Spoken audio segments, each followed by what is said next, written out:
Halo Sobat Investor, selamat datang kembali di channel Dodi Bicara Investasi dan di seri Podcast 4%. Di mana di Podcast 4% ini saya membahas perkembangan dari dana pensiun saya dan juga saya akan menceritakan pendapat saya tentang pertanyaan-pertanyaan yang masuk mengenai isu resesi. Banyak sekali yang mengkhawatirkan kalau seandainya isu resesi global ini nanti akan mengganggu proses investasi kita di dalam reksadana. Mengikuti headline-headline berita yang ada, mengikuti sosial media ataupun mendengarkan video influencer itu bagus untuk menambah pengalaman dan membuat kita menjadi aware. Tapi kalau seandainya sampai sobat investor menjadi panik dan takut, bereaksi secara berlebihan yang membuat pada akhirnya kita kehilangan kesempatan kita untuk berinvestasi. Untuk itulah saya akan coba jawab satu persatu pertanyaan-pertanyaan dari sobat investor sekalian.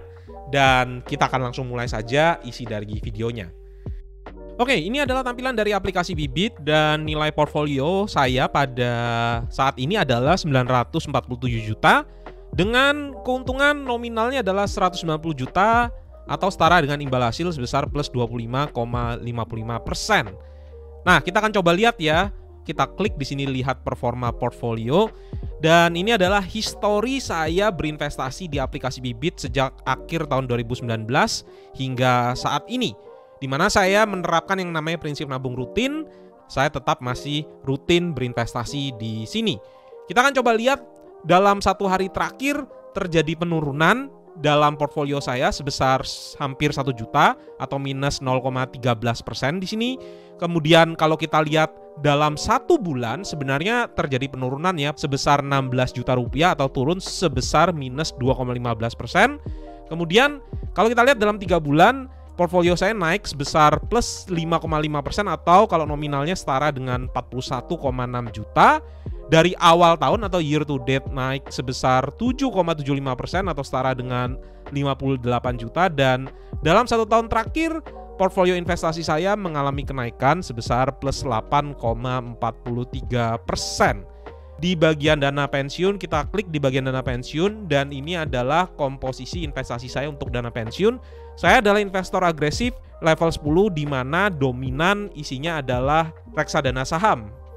Dan bagi sobat investor yang memang belum siap untuk melihat yang namanya penurunan, apalagi mendengar kata resesi global, jangan memilih investor agresif. Kita akan mulai dari reksadana pasar uang ya. Di sini saya ada Manulife Dana Kas Syariah. Ini saya dapatkan dari cashback bagi sobat investor yang memakai kode referral Dodi Bicara Investasi. Kemudian kalau di dalam reksadana obligasi sendiri ada 3, yaitu Majelis Hukum Negara Indonesia, ini juga dulu dari cashback. Kemudian ada ABF Indonesia Bond Index Fund dan juga ada Sukor Invest Stable Fund. Total dari reksadana obligasi saya itu imbal hasilnya naik sebesar plus 2,87% dengan keuntungan sebesar 5,6 juta rupiah. Oke, kemudian untuk reksadana saham sendiri isinya ada 2, ada dari Afriks IDX 30 dan juga ada BNI AM Index IDX 30. Dua-duanya itu sudah naik double digit. Afriks IDX 30 naik sebesar plus 30,59% dan BNI AM Index IDX 30 naik sebesar plus 35,84%. Oke, itu tadi adalah update sedikit perkembangan dari dana pensiun saya. Dan sekarang kita akan masuk ke dalam Q&A dan kita akan bahas pertanyaan-pertanyaan dari sobat investor yang menanyakan khususnya tentang resesi. Pertanyaan dari Heri Muhammad. Pak Dodi, saya mau tanya berita tentang resesi tahun 2023. Beritanya muncul di beranda. Untuk mengantisipasinya gimana ya? Apakah reksadana saya harus ditarik dulu? Nanti apa dimasukkan lagi saat resesi? Sebagai orang awam, saya tidak begitu tahu, mohon pencerahannya. Kalau menurut saya isu resesi di tahun 2023 ini cukup meresahkan ya, karena diberitakan di berbagai macam secara masif. Bahkan cenderung headline-headline dipakai itu adalah headline-headline yang provokatif.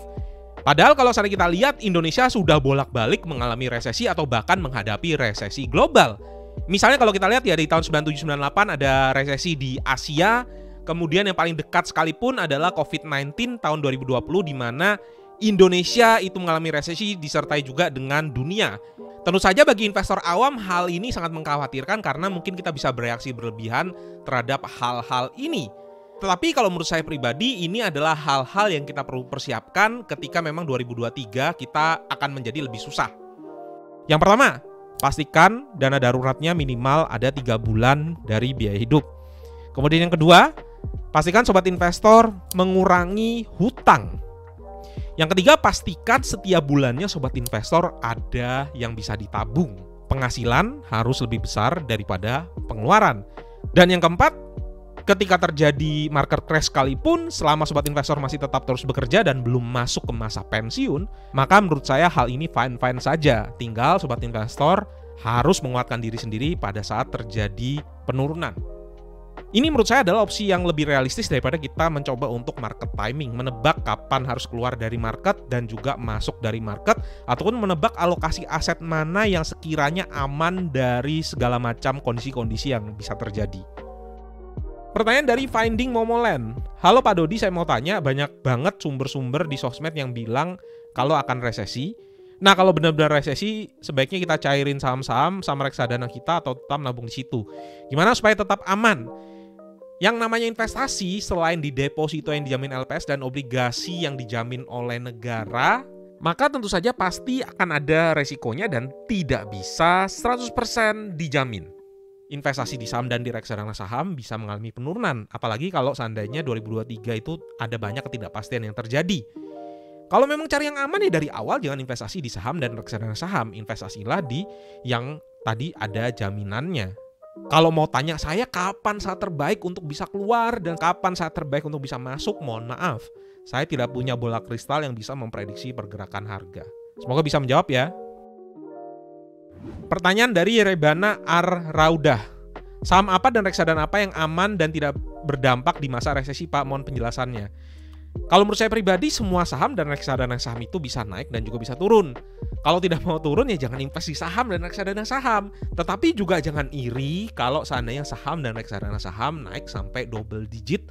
Tentu saja bagi sobat investor yang ingin investasinya itu yang konservatif, masih ada reksadana pasar uang yang isinya deposito, ataupun bisa juga invest di deposito yang dijamin oleh LPS dan juga obligasi tenor pendek seperti SBN Retail yang dijamin oleh negara. Pertanyaan dari Firmansyah. Pak Dodi, belum lama saya baca berita di media tentang resesi yang semakin mendekat. Isinya tentang para investor yang disarankan untuk mengurangi investasi dan menyimpan uangnya. Gimana tanggapan Pak Dodi mengenai hal ini? Nah, kalau nanya tanggapan saya pribadi, jelas saya tidak akan berusaha untuk mengubah alokasi aset saya pada saat ini. Saya akan tetap berinvestasi di reksadana pasar uang, reksadana obligasi, dan reksadana saham. Paling-paling yang akan saya lakukan adalah ketika ada uang masuk baru dan ternyata pasar saham masih naik, saya akan taruh dulu lebih banyak di reksadana pasar uang maupun di reksadana obligasi. Sama juga dengan di pasar saham ya. Ketika saya dapat uang baru, saham-saham pada naik tinggi, ya saya taruh dulu di tabungan di bank. Sampai pada akhirnya terjadi penurunan pada saham-saham yang saya incar. Seperti itu aja kurang lebih ya. Saya tidak akan mencoba untuk menjual semua reksadana saham, menjual saham, taruh di cash, taruh di emas, taruh di dolar, dan seterusnya. Itu yang selama ini saya lakukan dari 2013 sampai sekarang. Juga pada saat pandemi saya lakukan hal yang sama. Dan so far investasi saya masih tetap meningkat. Oke, itu adalah semua pertanyaan-pertanyaan yang sudah saya jawab. Dan bagi sobat investor yang masih ada pertanyaan seputar reksadana, dana pensiun, boleh juga tuliskan di kolom komentar. Dan sampai jumpa kembali di episode-episode selanjutnya. Bye!